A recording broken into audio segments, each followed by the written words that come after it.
Brindemos porque por fin podremos vivir en paz, sin tener que fingir que la queremos. Esas fueron las palabras exactas que salieron de la boca de mi hija Livia cuando abrí la puerta de mi propia casa aquella tarde de martes. Había regresado de mi consulta médica 2 horas antes de lo esperado y encontré a toda mi familia reunida en la sala. Todos tenían copas de champán en las manos y caras de felicidad que jamás había visto cuando estaba presente. Mi hija Livia, de 45 años, llevaba puesto su vestido verde esmeralda, ese que solo usaba para celebraciones importantes. Mi yerno Fabián reía mientras descorchaba una segunda botella de champán, algo que nunca hacían cuando yo estaba cerca. Mis otros 2 hijos, Salvador y Dolores, estaban sentados en el sofá con sus respectivas parejas. Todos alzaban sus copas hacia el centro, como si estuvieran sellando un pacto. Solo mi nieta Joaquina, de 16 años, permanecía callada en una esquina, con los ojos rojos como si hubiera estado llorando. Fue ella quien me vio primero parada, en el umbral de la puerta, con mis llaves todavía en la mano y mi bolso colgando del hombro. Sus ojos se abrieron como platos y susurró: «Abuela», tan bajo que apenas pude escucharla, pero el resto de la familia estaba tan sumergida en su celebración que no se dieron cuenta de mi presencia. Imagínense todo lo que podremos hacer con su pensión, sin tener que soportar sus quejas y sus manías de anciana. Livia continuó hablando mientras tomaba un largo sorbo de su copa. Podremos remodelar la casa, comprar ese carro nuevo que tanto queremos, tal vez hasta irnos de vacaciones sin tener que preocuparnos por dejarla sola. Las palabras me atravesaron el pecho como dagas heladas. Ahí estaba yo, Nelia Nieves de Mepiosmanto Sarfa, 69 años, escuchando cómo mi propia familia planeaba deshacerse de mí como si fuera un mueble viejo que ya no les servía. Durante 45 años había criado a esa mujer. Había trabajado doble turno para darle educación. Había sacrificado mis propios sueños para que ella pudiera tener los suyos. Y ahora estaba ahí, celebrando mi supuesta partida hacia un asilo como si fuera la mejor noticia de su vida. Mi respiración se volvió pesada y sentí cómo mis piernas temblaban, pero logré mantenerme de pie en silencio. Fabián alzó su copa nuevamente y dijo con voz firme: «Por la nueva etapa de nuestras vidas, sin tener que caminar en puntitas por la casa para no despertar a la señora, sin tener que escuchar sus historias repetidas del pasado, sin tener que fingir que nos importa lo que dice». Todos rieron y chocaron sus copas en el centro.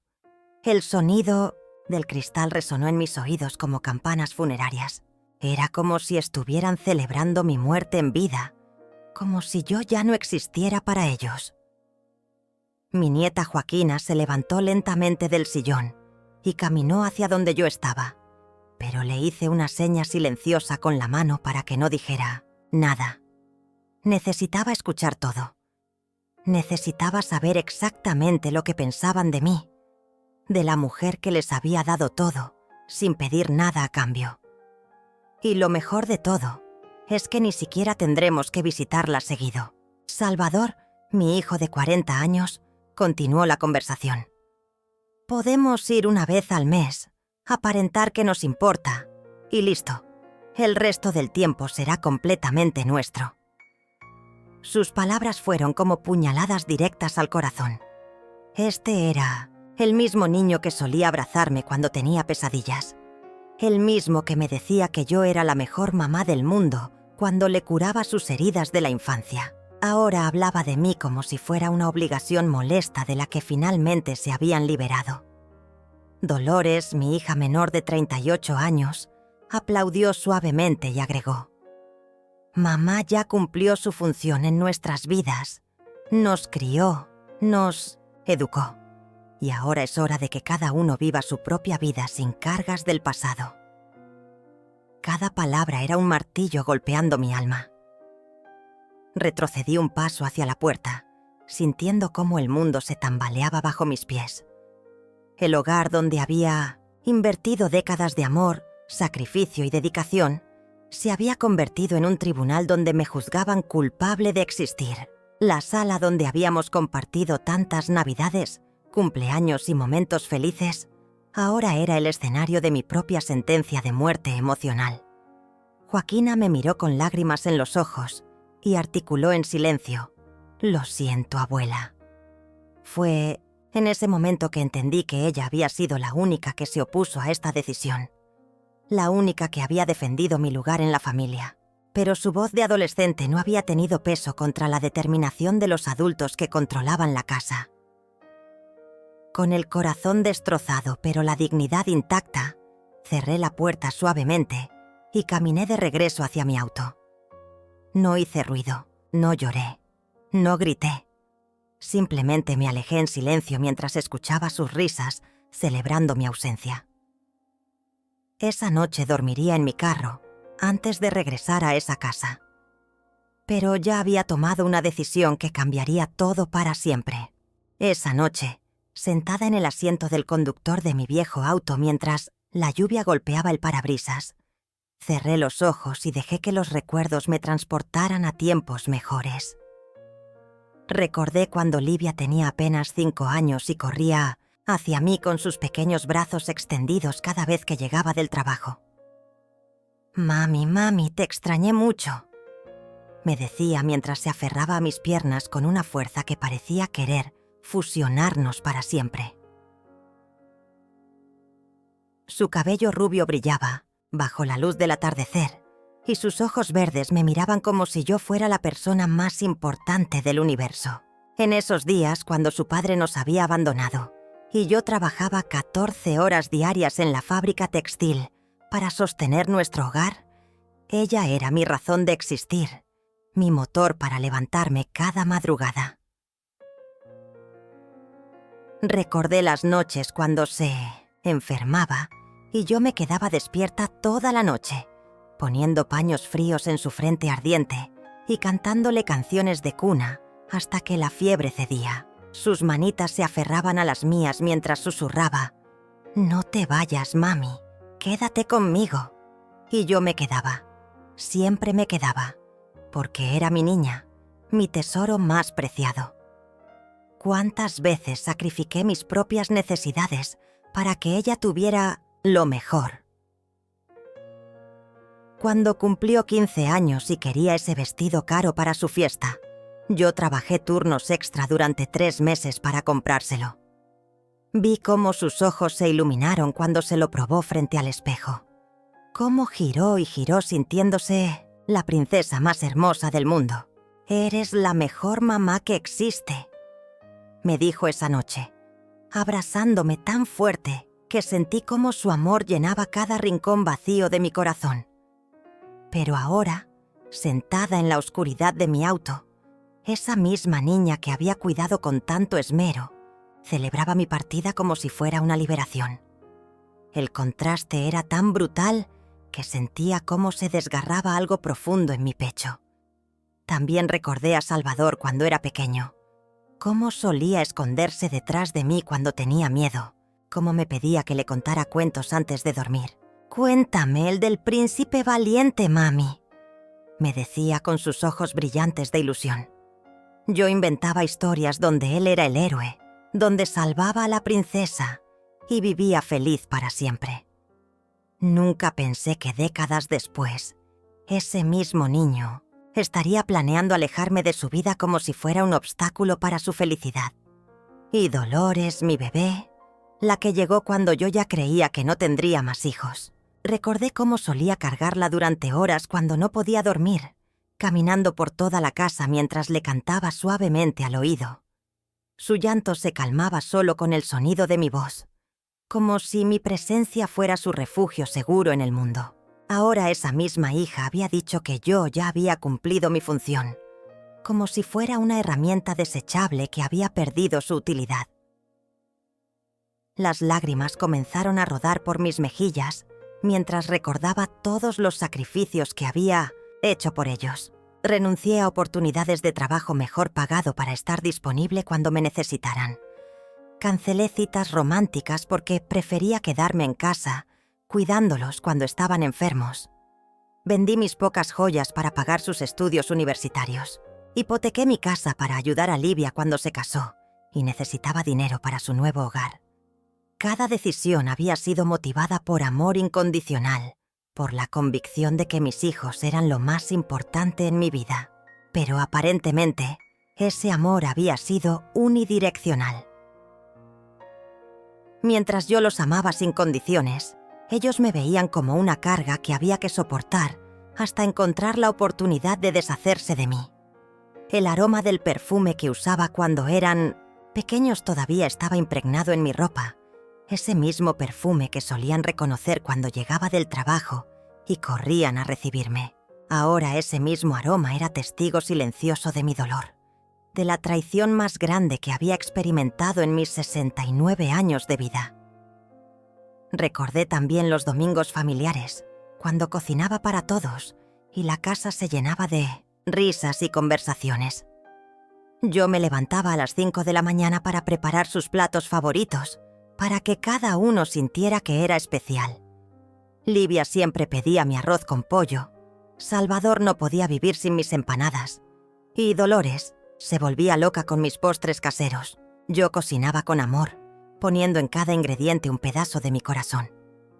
Después de comer, cuando todos se reunían en la sala para ver televisión o jugar cartas, yo me quedaba lavando los platos con una sonrisa en el rostro, feliz de haber podido hacer felices a mis hijos. Esos domingos se habían convertido en rutina, y yo creía que ellos los valoraban tanto como yo, pero ahora entendía que para ellos no había sido más que una obligación, una costumbre de la que querían liberarse. Mi corazón se encogió al darme cuenta de que todos esos momentos que yo guardaba como tesoros en mi memoria, para ellos habían sido solo tiempo perdido, horas que hubieran preferido pasar sin mi presencia. La lluvia arreció y el sonido contra el techo del auto se volvió ensordecedor, como si el cielo estuviera llorando conmigo. Pero en medio de todo ese dolor, algo extraño comenzaba a nacer desde lo más profundo de mi ser. Una fuerza que no había sentido en años. Una determinación que creía perdida para siempre. Por primera vez en mucho tiempo, dejé de pensar en lo que ellos necesitaban y comencé a pensar en lo que yo merecía. Los meses anteriores a esa terrible revelación habían estado llenos de señales que yo, en mi ingenuidad, había preferido ignorar. Ahora, sentada en la soledad de mi auto, cada humillación regresaba a mi memoria con una claridad dolorosa. Todo había comenzado de manera sutil, casi imperceptible. Primero fue mi silla en la mesa del comedor. Esa silla donde había presidido tantas cenas familiares durante décadas. Un día simplemente ya no estaba ahí cuando llegué a almorzar. «Necesitábamos más espacio», me explicó Livia con una sonrisa falsa. «Puedes comer en la cocina, es más cómodo para ti». Pero yo sabía que no era verdad. La mesa tenía el mismo tamaño de siempre, pero aparentemente ya no había lugar para mí en ella. Desde ese día comía sola en la pequeña mesa de la cocina, mientras escuchaba las risas de mi familia en el comedor. Era como si hubiera sido relegada al lugar donde pertenecían los sirvientes, no los miembros de la familia. Luego vino el tema del baño. Durante 40 años había usado el baño principal, el que estaba junto a mi habitación. Pero una mañana encontré mis cosas de aseo personal empacadas en una bolsa plástica. «Mamá, decidimos que sería mejor si usaras el baño pequeño del fondo», me informó Dolores sin siquiera mirarme a los ojos. «Es que nosotros tenemos que levantarnos muy temprano para trabajar y tú te demoras mucho allí adentro. No queremos llegar tarde por tu culpa». El baño del fondo era diminuto, húmedo y frío. No tenía ventana y la ducha apenas funcionaba. Pero protesté en silencio, pensando que tal vez tenían razón, que tal vez yo sí me demoraba demasiado. La siguiente humillación fue mi habitación, la habitación matrimonial que había compartido con su padre, donde habían sido concebidos mis 3 hijos. donde había pasado las mejores y peores noches de mi vida.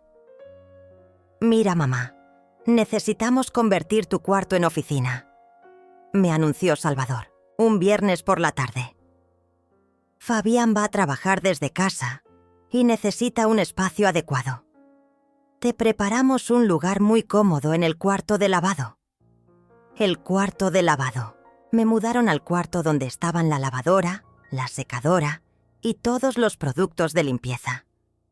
Pusieron una cama individual entre los electrodomésticos y una cortina barata para darme privacidad. El olor a detergente y suavizante se volvió parte de mi vida cotidiana.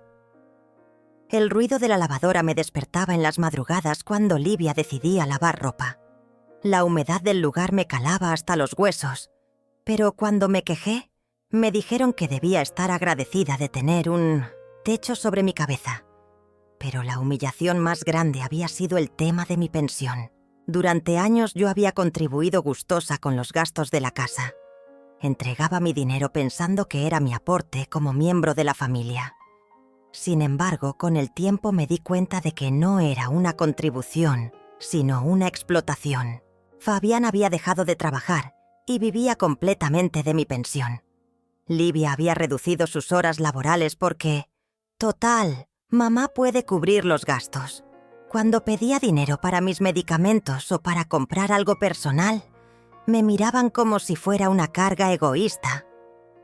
«Pero mamá, si ya gastamos tanto en comida y servicios para ti», me decía Livia con ese tono condescendiente que había perfeccionado. Comida. Otro tema doloroso.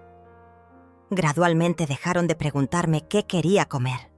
Simplemente me servían lo que sobraba después de que todos hubieran comido. A menudo eran las porciones más pequeñas, las partes menos apetitosas. Cuando protesté una vez porque la carne que me habían dado estaba dura y fría, Salvador me respondió: «Mamá, a tu edad ya no necesitas comer tanto. Además, deberías estar agradecida de que te demos comida casera en lugar de mandarte a un hogar de ancianos». Esa amenaza se volvió recurrente. Cada vez que expresaba alguna queja o inconformidad, aparecía la amenaza del asilo como una espada de Damocles sobre mi cabeza. «Si no estás contenta aquí, siempre podemos buscar un lugar especializado para ti». Era la frase que usaban para silenciarme. Y yo, aterrada de la soledad y el abandono, me callaba y aceptaba cada nueva humillación. Mi ropa también se convirtió en motivo de críticas constantes. «Mamá, esa blusa ya está muy vieja. Te hace ver descuidada», me decía Dolores. Pero cuando pedía dinero para comprar ropa nueva, me respondían que era un gasto innecesario. Poco a poco fui perdiendo mi identidad, mi dignidad, mi lugar en el mundo. Me convertí en una sombra que vagaba por una casa que ya no sentía como mía, pidiendo permiso para existir, disculpándome por respirar. Las visitas también disminuyeron drásticamente. Antes mis amigas venían a tomar café los sábados por la tarde, pero Livia comenzó a poner excusas. «Mamá, hoy no es buen día, tenemos planes familiares». O «Las señoras hacen mucho ruido, los vecinos se quejan». Gradualmente me fui aislando del mundo exterior. Sin amigos que me visitaran, sin un espacio propio donde sentirme cómoda, sin voz ni voto en las decisiones de la casa que yo ayudaba a mantener económicamente. El control sobre mi dinero se volvió cada vez más estricto. Fabián se había autodesignado como administrador de mi pensión para evitar que gastes en cosas innecesarias, mamá. Tenía que pedirle dinero hasta para comprar un caramelo. Cuando intenté abrir una cuenta bancaria propia, Livia montó en cólera. «¿Cómo vas a hacer eso a espaldas nuestras? ¿Acaso no confías en nosotros? Después de todo lo que hemos hecho por ti, ¿así nos pagas?» Su capacidad para hacerme sentir culpable era magistral. Siempre lograban que yo fuera la mala de la historia, la desagradecida, la que causaba problemas en una familia perfecta. Pero ahora Recordando cada una de esas humillaciones mientras la lluvia seguía cayendo, entendía que nada de eso había sido normal. Que no era amor, sino abuso disfrazado de cuidado familiar. Una rabia sorda comenzó a crecer en mi pecho, acompañada de algo que no había sentido en años: determinación. Al día siguiente, cuando finalmente regresé a la casa, después de pasar la noche en el auto, fingí que nada había pasado. Entré por la puerta trasera como si hubiera salido a caminar temprano en la mañana. Mi familia estaba desayunando en el comedor, todavía con restos de la celebración de la noche anterior. Joaquina fue la única que me miró con preocupación cuando me vio llegar. Sus ojos me siguieron mientras me dirigía hacia la cocina para prepararme un café. Sabía que ella sabía, pero ninguna de las dos dijo nada. Durante las siguientes semanas, actué como si todo fuera normal. Seguí durmiendo en el cuarto de lavado, comiendo sola en la cocina, entregando mi pensión sin protestar. Pero algo había cambiado dentro de mí. Cada día observaba más, escuchaba más, planeaba más. Fue durante una de esas tardes de silenciosa observación que escuché a mi vecina Antonia Quintero hablando en su jardín con otra señora. Hacía años que no cruzábamos más que saludos cordiales por encima de la cerca, pero ese día algo en su conversación me llamó la atención. «No entiendo cómo hay hijos que tratan así a sus padres», decía Antonia con voz indignada. «Mi comadre me contó que su nuera le quitó hasta la habitación principal para dársela al perro. ¿Te imaginas? Después de que esa mujer trabajó toda su vida para darles todo a sus hijos». Sus palabras me llegaron directo al corazón. Era como si estuviera describiendo mi propia situación. Sin pensarlo mucho, me acerqué a la cerca que separaba nuestros patios. «Disculpe, Antonia», le dije con voz temblorosa. «¿Podría hablar con usted un momento?» Antonia, una mujer de 72 años con cabello plateado y ojos llenos de sabiduría, se acercó inmediatamente. La otra señora se despidió discretamente, como si entendiera que se avecinaba una conversación importante. «Claro, Nelia. ¿Qué pasa, mija? Te veo muy preocupada últimamente». Y ahí, parada junto a esa cerca que había sido una barrera invisible entre nosotras durante años, comencé a contarle todo. Las lágrimas empezaron a brotar antes de que pudiera controlarlas. Le conté sobre la celebración, sobre las humillaciones, sobre cómo me habían relegado al cuarto de lavado, sobre cómo controlaban mi dinero y me trataban como una carga. Las palabras salían de mi boca como un río que había contenido su caudal por demasiado tiempo. Antonia me escuchó sin interrumpir, asintiendo con la cabeza y haciendo pequeños sonidos de comprensión. Cuando terminé de hablar, vi lágrimas, en sus ojos también. «Ay, Nelia, mi niña». Yo sabía que algo no andaba bien, pero no imaginé que fuera tan grave. Se limpió los ojos con su delantal. «Ven acá, pasa a mi casa. Necesitas un café y un abrazo de verdad». Esa tarde en la casa de Antonia fue como encontrar un oasis en el desierto. Su hogar olía a canela y vainilla. Sus muebles eran viejos, pero cómodos, y por primera vez en meses me senté en una mesa donde era bienvenida. «Mira, Nelia», me dijo mientras servía café en tazas de porcelana que claramente reservaba para ocasiones especiales. «Yo pasé por algo parecido hace 5 años, cuando mi hijo mayor pensó que podía manejar mi vida mejor que yo». Me contó su propia historia de abuso familiar, de cómo había logrado salir de esa situación y recuperar su dignidad. Sus palabras fueron como bálsamo para mis heridas emocionales. «Lo que te están haciendo no es normal, mija. Es abuso. Y no tienes que soportarlo solo porque son tu familia». Esa tarde, Antonia se convirtió en algo más que una vecina. Se convirtió en mi aliada, en la amiga que no sabía que necesitaba, en la voz de la experiencia que me ayudaría a encontrar mi camino de regreso a la dignidad. Pero Antonia, no sé qué hacer. No tengo a dónde ir, no tengo dinero propio, no tengo nada. Le confesé entre sollozos. Tienes más de lo que crees, Nelia. Tienes tu pensión, tienes tu mente clara, tienes tu dignidad aunque ellos hayan tratado de quitártela. Y ahora tienes a alguien que te apoya.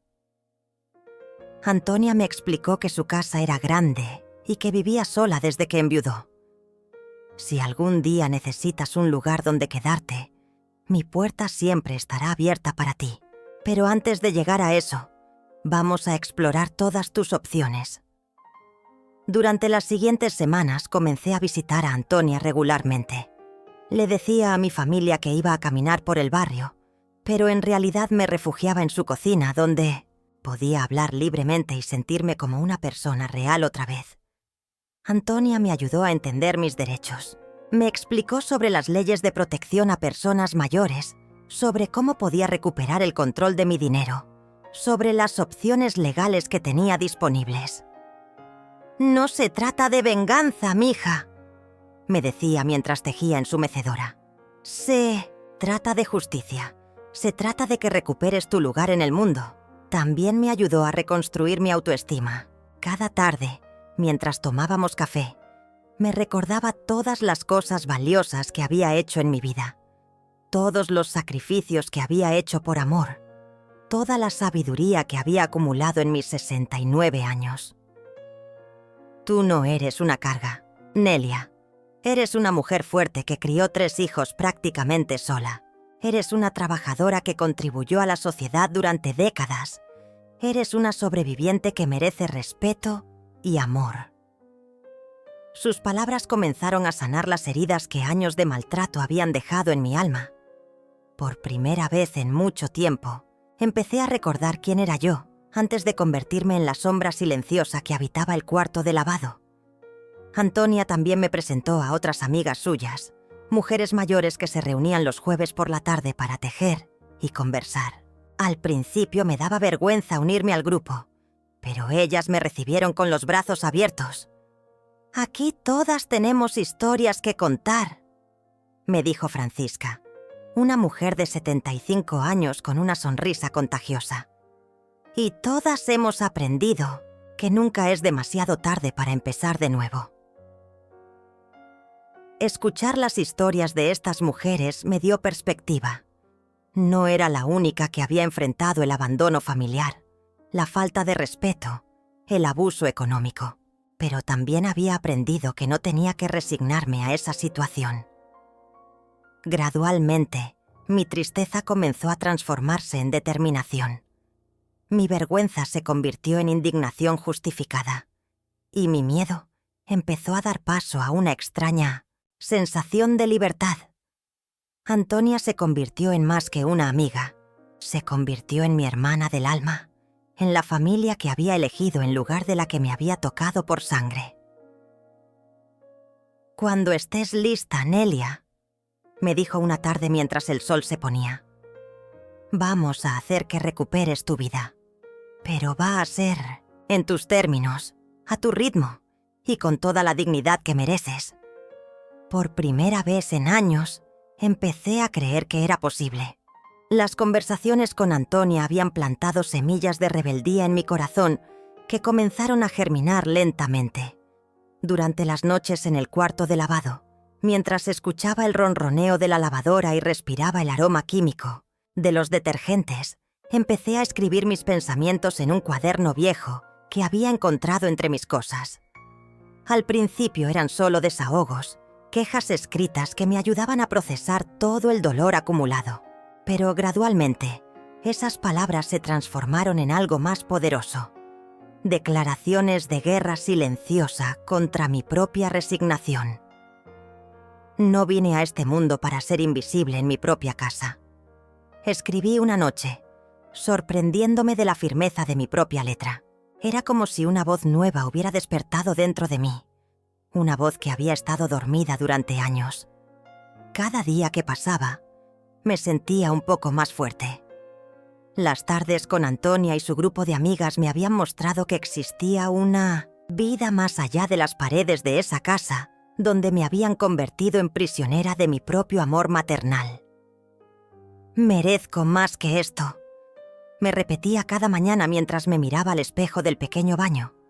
Al principio las palabras sonaban falsas, como si tratara de convencerme de algo imposible, pero con el tiempo comenzaron a sonar verdaderas, necesarias, urgentes.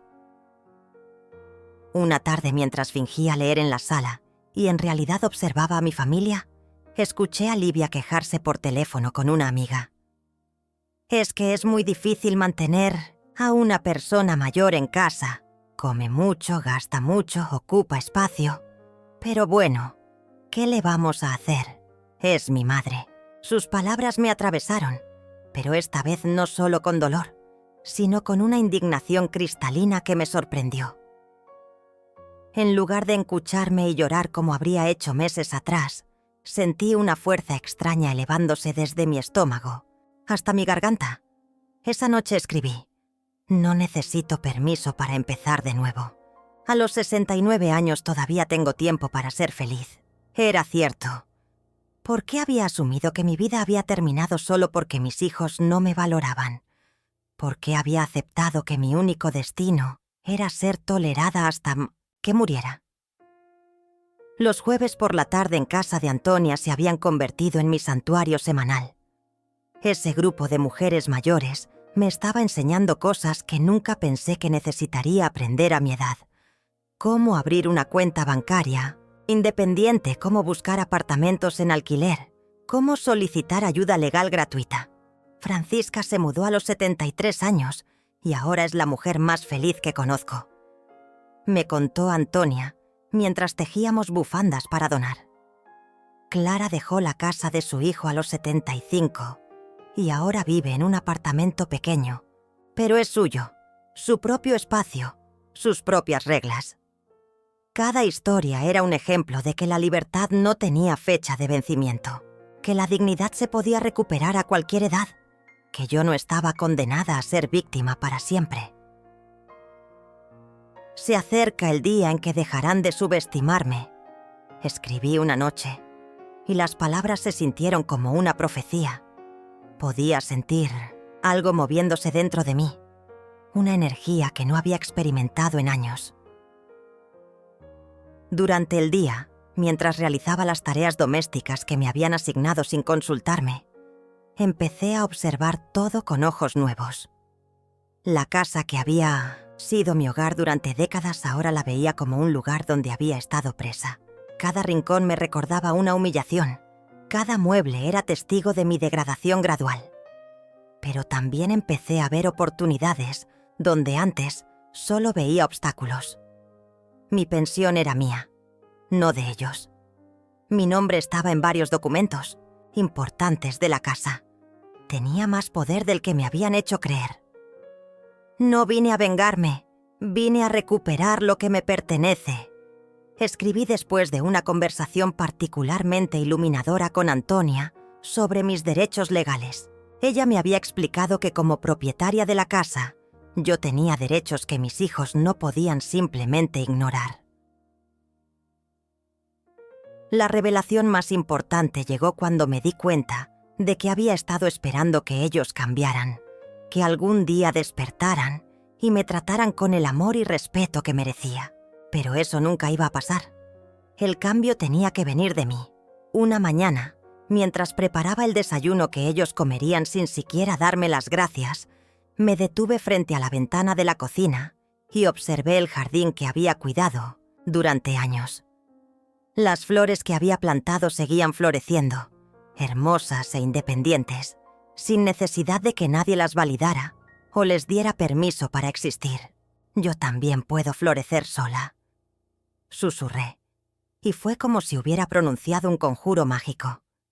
Esa tarde, cuando Joaquina llegó del colegio, se acercó a mí con cara preocupada. Era la única en esa casa que todavía me miraba con amor genuino, la única que había heredado algo de la bondad que yo creía haber inculcado en mis hijos. «Abuela, ¿estás bien? Te veo diferente últimamente», me dijo mientras yo lavaba los platos de almuerzo. «Estoy despertando, mi amor», le respondí, sorprendiéndome de lo serena que sonaba mi propia voz. Estoy recordando quién soy.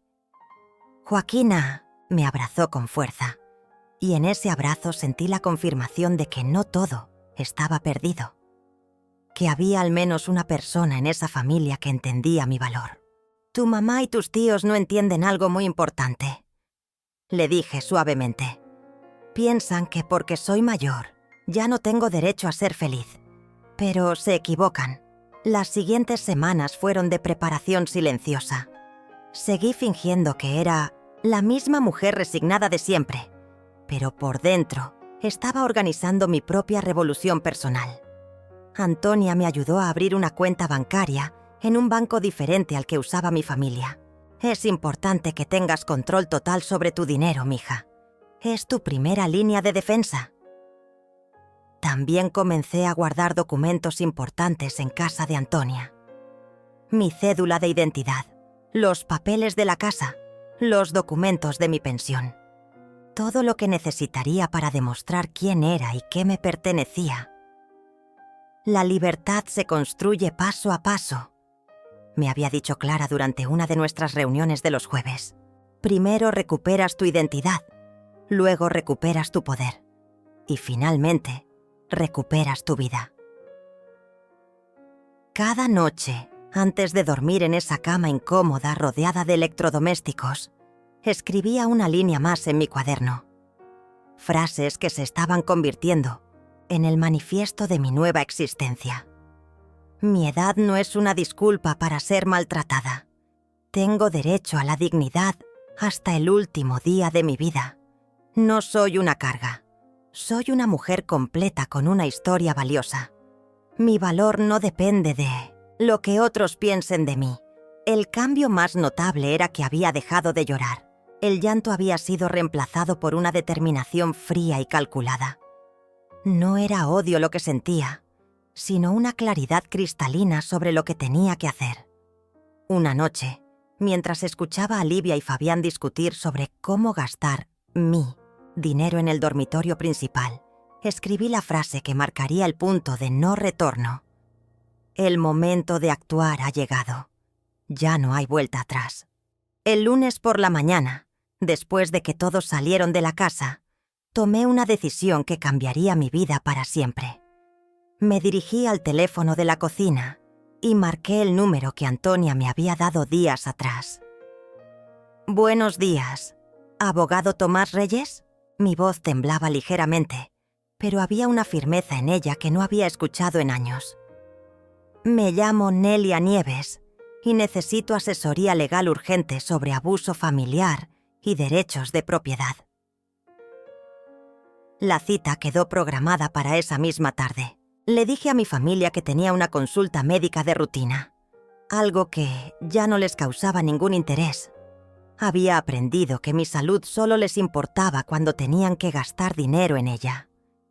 El abogado Tomás Reyes era un hombre de unos 50 años, con cabello canoso y una mirada amable pero determinada. Su oficina estaba llena de libros de leyes y tenía esa atmósfera seria que me dio confianza inmediatamente. Señora Nieves, cuénteme exactamente qué está pasando, me dijo mientras preparaba una grabadora. Todo lo que me diga será confidencial y quiero que se sienta libre de expresar cada detalle. Durante 2 horas le conté toda mi historia, el abuso económico, las humillaciones, el control sobre mi dinero, la celebración que había presenciado.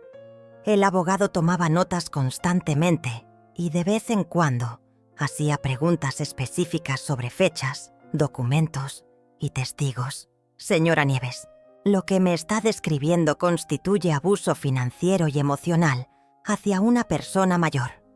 Esto es un delito en nuestro país, me explicó con seriedad. Además, si usted es propietaria de la casa donde vive, tiene derechos que están siendo violados. Me explicó mis opciones legales. Podía denunciar el abuso ante las autoridades. Podía exigir el control total de mi pensión. Podía incluso expulsar a mi familia de la casa si yo era la única propietaria. Las posibilidades me abrumaron al principio. Pero doctor, Yo no quiero destruir a mi familia. Solo quiero recuperar mi dignidad, le confesé. Señora, ellos ya destruyeron la relación familiar cuando decidieron abusar de usted. Usted no está destruyendo nada, está protegiéndose y tiene todo el derecho legal y moral de hacerlo. Ese día salí de la oficina del abogado con una carpeta llena de información y un plan claro, pero también con una sensación extraña en el estómago, una mezcla de miedo y emoción que no había experimentado en décadas. La primera fase del plan era recuperar el control de mi dinero. El abogado me acompañaría al banco la siguiente semana para asegurarme de que solo yo tuviera acceso a mi pensión. Fabián había estado retirando mi dinero usando una autorización que yo había firmado años atrás, cuando confiaba en ellos. Esa autorización puede ser revocada en cualquier momento, me había explicado el abogado. Es su dinero, señora. Nadie más tiene derecho a tocarlo sin su consentimiento explícito. La segunda fase involucraría una investigación discreta sobre la propiedad de la casa. Si yo era la única dueña, como creía recordar, tendría el poder legal de tomar decisiones importantes sobre quién podía vivir allí. Pero había una tercera fase que el abogado no conocía, una que había nacido en mi corazón durante las conversaciones con Antonia. No se trataba solo de recuperar mis derechos legales, sino de recuperar mi alma. Esa noche, en la privacidad relativa del cuarto de lavado, comencé a planificar mi escape emocional. Saqué mi cuaderno y empecé a escribir una lista de todo lo que necesitaría para comenzar una nueva vida. Cosas que necesito para ser libre. Escribí en la parte superior de la página. Luego enumeré: ropa personal, documentos importantes, fotografías de mi juventud, el dinero ahorrado secretamente, la dirección de Antonia, números de teléfono de mis nuevas amigas. Era una lista sorprendentemente corta. Después de 69 años de vida, las cosas realmente importantes cabían en una sola página. Durante los siguientes días, comencé a mover mis pertenencias más valiosas de manera discreta. Una fotografía aquí, un documento allá, siempre cuando la familia no estaba mirando. Antonia había acordado guardar mis cosas en su casa hasta que estuviera lista para el gran paso. «Mija, puedes quedarte en mi casa el tiempo que necesites», me había asegurado. «Tengo un cuarto extra que nadie usa y me haría feliz tener compañía. Podemos ser compañeras de cuarto a los 70 años». Su generosidad me conmovía hasta las lágrimas, pero también me fortalecía. Me demostraba que existían personas en el mundo que valoraban la compañía, que entendían que los años no nos quitaban valor como seres humanos. El miércoles de esa semana, mientras Livia estaba en el trabajo y Fabián había salido a buscar empleo, algo que hacía cada vez, con menos frecuencia, me dirigí al estudio donde guardaban los documentos importantes de la familia. Busqué entre los archivos hasta encontrar la escritura de la casa. Mis manos temblaron cuando vi mi nombre claramente escrito como única propietaria. La casa que habían convertido en mi prisión legalmente me pertenecía solo a mí. Fotografié el documento con el teléfono que Joaquina me había enseñado a usar y guardé la imagen como evidencia. También encontré otros papeles importantes: mi certificado de nacimiento, mi acta de matrimonio, los documentos de mi pensión. Todo confirmaba lo que el abogado había sospechado. Yo tenía mucho más poder del que mi familia me había hecho creer. Habían construido su abuso sobre la base de mi ignorancia legal y mi autoestima destruida. Esa tarde, cuando regresé a casa de Antonia para nuestra reunión semanal, llevé conmigo las fotografías de los documentos. Ella las revisó con atención, asintiendo con satisfacción. «Mira nada más, Nelia. Eres la dueña de todo, y ellos te han tratado como si fueras una inquilina molesta», dijo con indignación. «Esto cambia completamente el panorama». También le conté sobre mi plan de irme a vivir con ella, al menos temporalmente. Antonia no solo aceptó, sino que se mostró emocionada ante la perspectiva. «Vamos a ser las vecinas rebeldes del barrio», bromeó. «2 mujeres mayores viviendo la vida en nuestros propios términos». Pero había algo más que necesitaba hacer antes de irme. Algo que había estado considerando durante días y que finalmente había decidido llevar a cabo.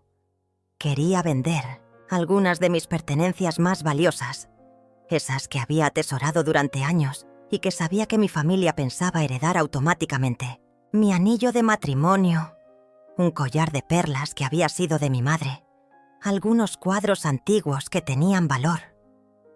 «No es venganza», le expliqué a Antonia. «Es supervivencia. Necesito dinero para empezar de nuevo.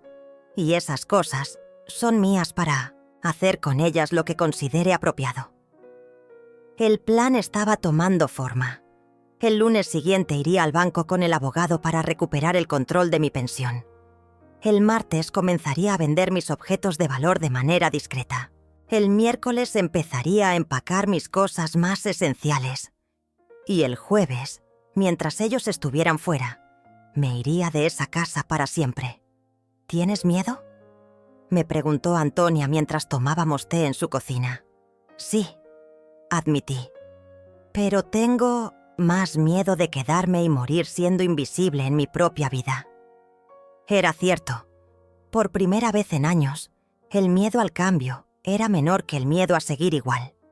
Y esa realización me llenó de una energía que no había sentido desde mi juventud. «Voy a recuperar mi vida», escribí esa noche en mi cuaderno, «y nadie va a poder detenerme». La revolución había comenzado. El lunes por la mañana fui al banco acompañada del abogado Tomás Reyes. El gerente, un hombre joven que al principio me miró con condescendencia, cambió completamente su actitud cuando el abogado le explicó la situación legal. «Señora Nieves, lamento mucho que haya pasado por esta situación», me dijo mientras procesaba la revocación de la autorización que le había dado a Fabián. «A partir de este momento, usted es la única persona autorizada para manejar su cuenta». Cuando vi mi estado de cuenta, casi me desmayo. Durante meses, Fabián había estado retirando cantidades mucho mayores de las que me habían confesado. Mi pensión prácticamente desaparecía cada mes, y ellos me habían hecho creer que apenas alcanzaba para los gastos básicos. «Han estado robándome sistemáticamente», le susurré al abogado, sintiendo cómo la indignación reemplazaba la tristeza. «Exactamente. Y ahora vamos a recuperar su estabilidad financiera», me respondió con firmeza. El martes, con Antonia como cómplice, comencé a vender discretamente mis objetos de valor. Un tasador vino a casa de Antonia para evaluar mis joyas y algunos cuadros que había logrado sacar de la casa sin que nadie se diera cuenta. «Estas piezas tienen un valor considerable, señora», me informó el tasador. «Especialmente este anillo y este collar de perlas. Son auténticos y están en excelente estado». El dinero de la venta me dio una independencia que no había sentido en años. Por primera vez tenía recursos propios, dinero que nadie más conocía, una base económica para comenzar mi nueva vida. El miércoles empaqué mis pertenencias más esenciales en 2 maletas pequeñas: ropa, fotografías, algunos libros, mis medicamentos. Era impresionante cómo una vida entera podía reducirse a tan pocas cosas cuando se eliminaba todo lo superficial. Joaquina me encontró empacando y sus ojos se llenaron de lágrimas. «¿Te vas, abuela?», me preguntó con voz quebrada. «Sí, mi amor, pero no me voy de tu vida, solo de esta casa», le expliqué mientras la abrazaba. «Tú siempre serás bienvenida en mi nuevo hogar, siempre». Le di la dirección de Antonia y mi nuevo número de teléfono. «Cuando quieras verme, cuando necesites hablar conmigo, búscame. Pero por favor, no les digas a los demás hasta que yo esté lista». Joaquina asintió, entendiendo la importancia del secreto. Era la única aliada que me quedaba en esa familia, la única que había conservado algo de humanidad. El jueves por la mañana llegó el momento del gran confronto. Había esperado a que todos estuvieran presentes para el desayuno. Me vestí con mi mejor ropa, me peiné cuidadosamente y me maquillé por primera vez en meses. Quería enfrentar este momento con toda la dignidad posible. Entré al comedor donde estaban desayunando y coloqué una carpeta sobre la mesa. El silencio se hizo inmediato cuando vieron mi expresión seria y mi apariencia formal. «Tenemos que hablar», anuncié con voz firme. Livia fue la primera en reaccionar, con esa sonrisa condescendiente que había perfeccionado. «¿Qué pasa ahora, mamá? ¿Otra de tus quejas?» «No», respondí con calma. «Hoy no vengo a quejarme. Vengo a informarles sobre las decisiones que he tomado respecto a mi vida». Abrí la carpeta y saqué los documentos que había preparado con el abogado. El primero era una copia de la escritura de la casa, con mi nombre claramente marcado como única propietaria. Primer punto. Esta casa es mía. Legalmente, solo mía. Durante años ustedes me han tratado como si fuera una inquilina molesta en mi propia propiedad. La expresión de sorpresa en sus rostros fue inmediatamente reemplazada por preocupación cuando entendieron las implicaciones de mis palabras. Fabián fue el primero en intentar interrumpir. «Mamá, pero siempre hemos sabido que la casa es suya. Nosotros solo me han humillado, abusado económicamente y me han tratado como una carga». Lo interrumpí, mi voz manteniéndose serena pero implacable. «Me quitaron mi habitación, me relegaron al cuarto de lavado, me quitaron mi lugar en la mesa familiar». Saqué el segundo documento, el estado de cuenta bancario que mostraba todos los retiros no autorizados. Segundo punto, han estado robándome. Mi pensión es mía y han estado usándola como si fuera un ingreso familiar al que tenían derecho. Fabián, durante meses has retirado mi dinero sin mi conocimiento real del monto total. El silencio, en 1900, la mesa era sepulcral. Salvador y Dolores miraban los documentos con expresiones que iban de la sorpresa al pánico. Tercer punto, continué, sacando una carta oficial. He revocado todas las autorizaciones bancarias. A partir de ahora, yo soy la única persona que puede acceder a mi dinero. Livia finalmente encontró su voz, pero ya no tenía el tono arrogante de siempre. «Mamá, no entiendo qué está pasando. Si hay algún problema, podemos hablarlo en familia». ¿En familia? La pregunta salió de mi garganta con una risa amarga. ¿Como cuando celebraron mi supuesta ida al asilo? ¿Como cuando brindaron? ¿Porque finalmente podrían vivir en paz sin fingir que me querían? El color desapareció de sus rostros.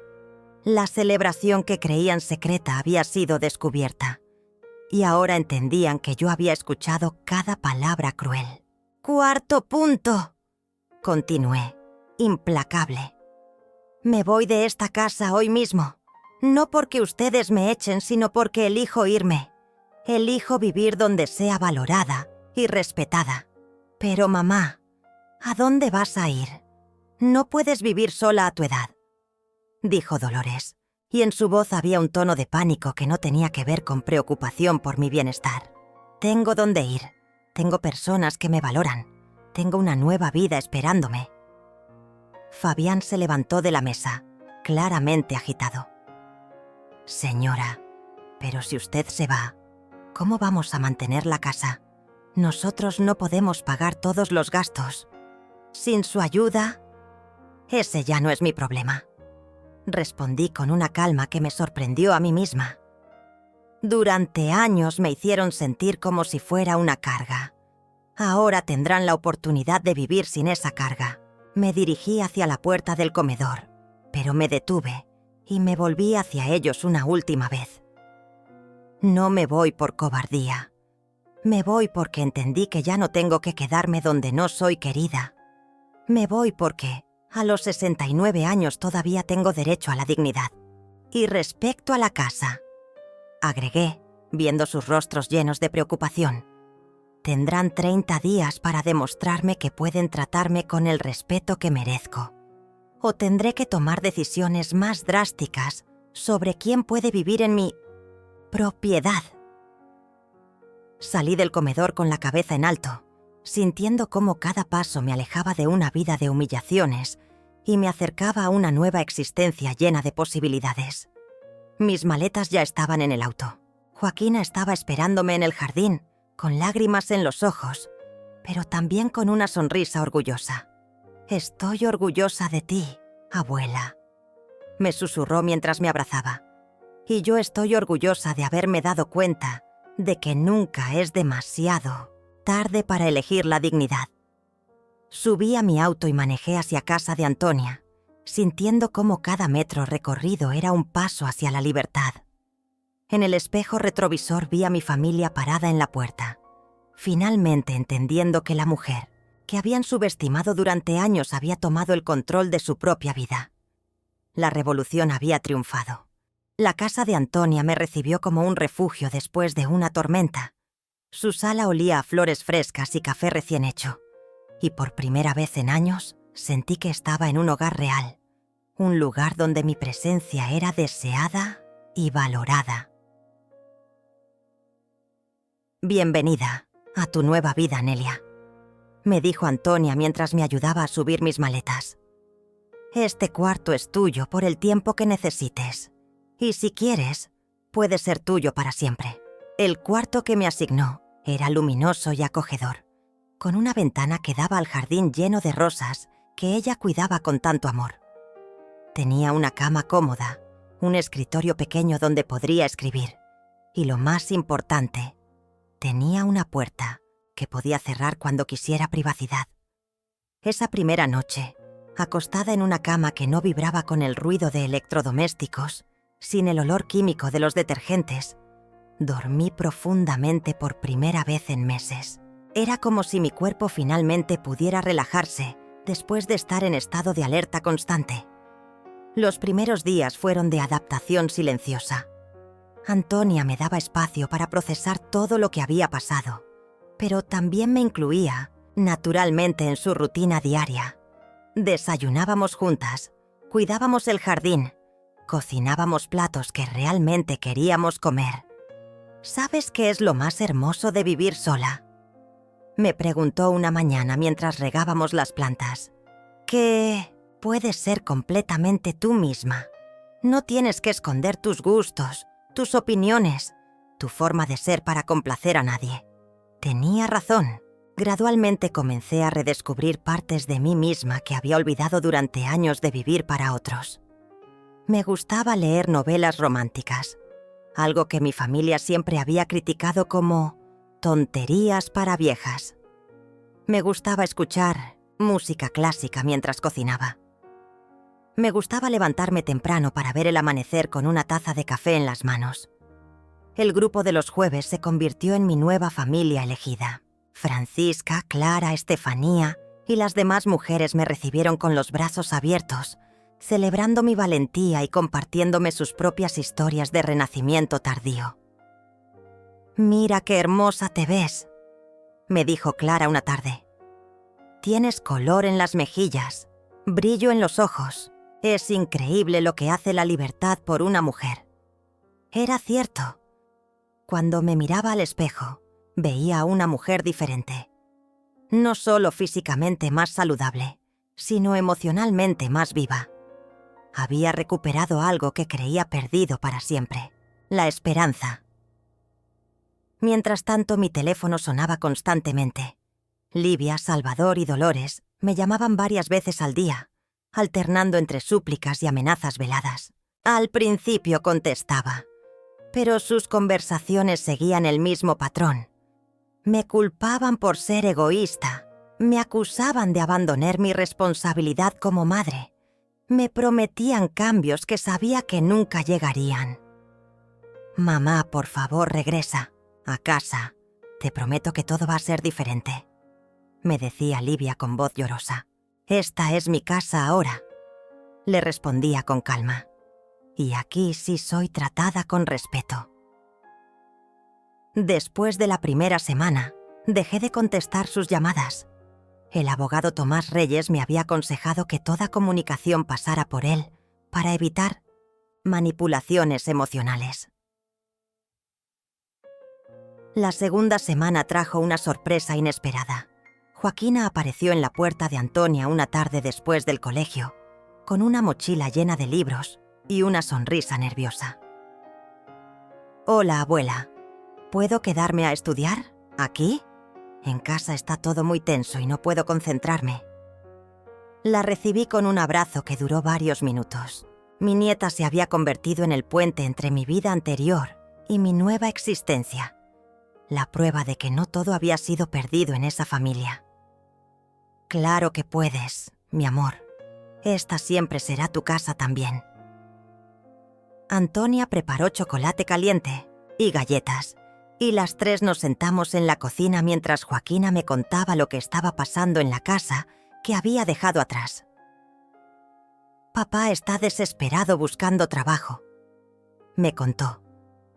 «Mamá llora todo el tiempo, pero no de tristeza por ti, sino de preocupación por el dinero. Los tíos están furiosos y dicen que tienes que regresar porque no pueden mantener la casa sin tu pensión». Sus palabras confirmaron lo que ya sabía.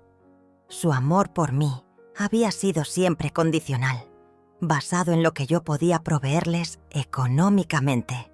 «¿Y tú cómo estás, mi niña?», le pregunté, acariciando su cabello. «Estoy orgullosa de ti, abuela. Al principio estaba asustada, pero ahora entiendo que hiciste lo correcto. Tú mereces ser feliz». Esa conversación selló mi determinación de nunca regresar a la vida anterior. Si mi propia nieta podía entender la importancia de la dignidad personal, no había excusas para que los adultos de la familia siguieran justificando el abuso. La tercera semana, el abogado me informó que mi familia había intentado contactarlo para negociar mi regreso. Querían establecer nuevas reglas para la convivencia, prometiendo cambios que sonaban exactamente a las mismas promesas vacías de siempre. «Les dejé muy claro que usted no está interesada en regresar», me informó. También les recordé que tienen un plazo límite para demostrar que pueden ser inquilinos responsables en su propiedad. El mes que les había dado estaba llegando a su fin, y no habían hecho ningún esfuerzo real por cambiar. Seguían viviendo de los ahorros que habían acumulado robándome durante años, pero esos recursos se estaban agotando rápidamente. Una tarde, mientras Antonia y yo preparábamos la cena, sonó el timbre. Era Livia, acompañada de Salvador y Dolores. Se veían demacrados, preocupados, muy diferentes a las personas que habían celebrado mi partida un mes atrás. «Mamá, por favor, tenemos que hablar», me suplicó Livia desde la puerta. «Todo lo que tengan que decirme puede decírselo al abogado», les respondí con calma. «Yo ya no tengo nada que discutir con ustedes». «Pero somos tu familia», gritó Salvador, con desesperación. «No puedes simplemente abandonarnos así. Ustedes me abandonaron a mí primero», le respondí, y mis palabras fueron como dagas precisas. Me abandonaron emocionalmente, me abandonaron en ese cuarto de lavado, me abandonaron cuando celebraron mi supuesta partida. Dolores comenzó a llorar, pero incluso sus lágrimas me parecían calculadas, diseñadas para manipular mis emociones, maternales. «El plazo que les di termina mañana», les informé. «Si no han aprendido a tratarme con respeto, tendré que tomar decisiones legales sobre la casa». Se fueron sin conseguir lo que habían venido a buscar: mi regreso incondicional a la vida de antes. Esa noche, mientras escribía en mi cuaderno, reflexioné sobre el mes que había pasado desde mi escape.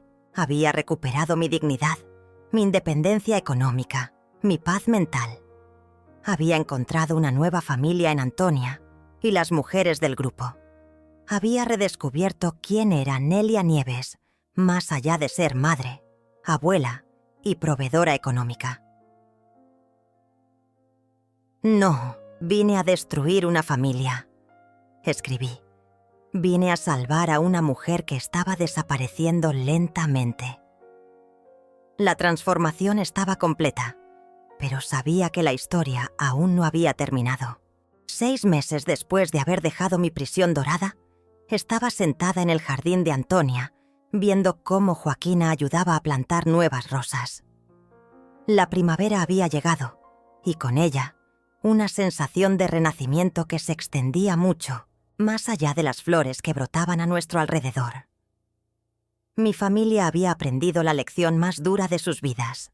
Después de que se cumpliera el plazo que les había dado, el abogado Tomás Reyes había iniciado los procedimientos legales para que desalojaran la casa. La desesperación los había llevado finalmente a buscar empleos reales, a asumir responsabilidades que habían evitado durante años mientras vivían de mi trabajo y sacrificio. «Abuela, ¿cómo supiste que eras tan fuerte?», me preguntó Joaquina mientras acomodaba la tierra alrededor de un nuevo rosal. A sus 17 años, había madurado considerablemente durante estos meses, convirtiéndose en una joven reflexiva que entendía las complejidades de la vida familiar. «No lo sabía, mi amor», le respondí honestamente. Durante años creí que mi valor como persona dependía de lo que pudiera hacer por otros. Pensé que ser una buena madre significaba sacrificarme hasta desaparecer. La verdad era que mi transformación había sido gradual pero profunda. Cada día en casa de Antonia había sido un paso hacia la recuperación de mi identidad. Había aprendido a cocinar para mi propio placer, no por obligación. Había comenzado a leer libros que me gustaban, sin sentir culpa por perder el tiempo. Había recuperado aficiones que había abandonado hacía décadas. El grupo de los jueves se había convertido en mi universidad personal de la tercera edad. Esas mujeres me habían enseñado que la vejez no era sinónimo de invisibilidad, que los años dorados podían ser verdaderamente dorados si uno tenía el coraje de tomarlos en sus propias manos. ¿Sabes qué es lo más extraño?, le conté a Joaquina. Durante años pensé que abandonar a mi familia sería lo más difícil que podría hacer. Pero resultó que lo más difícil fue darme cuenta de que merecía algo mejor. Francisca llegó esa tarde con noticias frescas del barrio. Como siempre, era nuestra fuente de información sobre todo lo que pasaba en la comunidad. «Tu hija Livia consiguió trabajo en el supermercado», me informó mientras se servía té. «Se ve cansada, pero está trabajando. Y ese yerno tuyo finalmente encontró empleo en una construcción». No sentía satisfacción vengativa al escuchar estas noticias. Más bien experimentaba una extraña mezcla de alivio y tristeza. Alivio, porque finalmente estaban aprendiendo a ser adultos responsables. Tristeza porque había sido necesario llegar a estos extremos para que eso sucediera. «¿Los extrañas?», me preguntó Clara, quien había llegado para nuestra reunión semanal. «Extraño a las personas que creí que eran», admití. «Extraño a la hija que me abrazaba cuando era pequeña, al hijo que me contaba sus secretos, a la familia que pensé que había construido con tanto amor. Pero no extraño el dolor, la humillación, la sensación de ser invisible en mi propia vida». La diferencia entre nostalgia tóxica y recuerdos saludables había sido una de las lecciones más importantes de estos meses. Podía atesorar los buenos, momentos del pasado sin permitir que me encadenaran a una situación destructiva en el presente. Antonia se unió a nuestro círculo con su tejido en las manos. A los 72 años, se había convertido en la hermana que nunca tuve, la compañera de aventuras que no sabía que necesitaba. «Miren lo que estoy haciendo», nos mostró un suéter pequeño de color amarillo. «Es para el bebé de mi sobrina. Me pidió que le tejiera algo especial porque sabe que mis manos tienen experiencia en crear cosas hermosas. Sus palabras me tocaron profundamente. Durante años mi familia me había hecho sentir como si mis habilidades y experiencia fueran irrelevantes, como si la edad hubiera borrado todo lo valioso que podía ofrecer al mundo. Ese es el regalo más cruel que pueden dar a una persona mayor. Reflexioné en voz alta. Hacerla creer que ya no tiene nada que aportar. Pero nosotras sabemos la verdad, dijo Estefanía, quien había llegado mientras hablábamos. Sabemos que cada arruga cuenta una historia, que cada cana representa sabiduría ganada, que cada día vivido es una lección que podemos compartir. Joaquina escuchaba nuestras conversaciones con atención. Se había convertido en una visitante regular de nuestro grupo, absorbiendo las lecciones de vida que compartíamos. Abuela, ¿qué les dirías a otras mujeres que están pasando por lo mismo que tú viviste?, me preguntó. Su pregunta me hizo reflexionar sobre todos los meses de transformación. Pensé en las cartas que había recibido de otras mujeres mayores que habían escuchado mi historia a través del abogado o de comentarios en el barrio. Mujeres que se habían acercado discretamente para contarme sus propias experiencias de abuso familiar. Les diría que nunca es demasiado tarde para elegir la dignidad. Respondí lentamente. Les diría que su valor como personas no disminuye con la edad, que merecen respeto y amor genuino, no tolerancia condescendiente. Y les diría que tienen más poder del que creen. Agregué. Poder económico, poder legal, poder emocional, pero sobre todo, el poder de decidir cómo quieren vivir los años que les quedan. El sol comenzaba a ponerse, pintando el jardín con tonos dorados que hacían que las rosas parecieran joyas preciosas. Era una metáfora perfecta para esta etapa de mi vida. Los años dorados podían ser realmente dorados si uno tenía el coraje de cultivar su propio jardín. ¿Sabes qué aprendí?, le dije a Joaquina mientras recogíamos las herramientas de jardinería. Aprendí que el amor verdadero nunca te pide que desaparezcas. El amor verdadero te celebra, te fortalece, te hace brillar más intensamente. Y aprendí que no tenemos que cargar con relaciones tóxicas solo porque son familiares. La sangre puede crear vínculos, pero no garantiza respeto ni amor genuino. Esa noche, mientras escribía en mi cuaderno, reflexioné sobre el mensaje que quería dejar no solo para Joaquina, sino para todas las mujeres que pudieran necesitar escuchar estas palabras. La libertad no es solo para los jóvenes, escribí. La dignidad no tiene fecha de vencimiento. El derecho a la felicidad no se pierde con los años. Y lo más importante, nunca es demasiado tarde para escribir un nuevo capítulo en la historia de tu vida. Cerré el cuaderno y miré por la ventana, hacia las estrellas que comenzaban a aparecer en el cielo nocturno. Cada una brillaba con luz propia, independiente pero parte de algo hermoso y más grande. Esa era mi nueva filosofía de vida. Brillar con luz propia, conectada con otros que también habían elegido la autenticidad sobre la conformidad. Porque, al final, no es la pensión ni la casa, ni las posesiones materiales lo que te define. Es tu capacidad de levantarte una y otra vez, de elegir la dignidad sobre la comodidad, de escribir tu propia historia, en lugar de permitir que otros la escriban por ti. Y esa capacidad no tiene edad límite.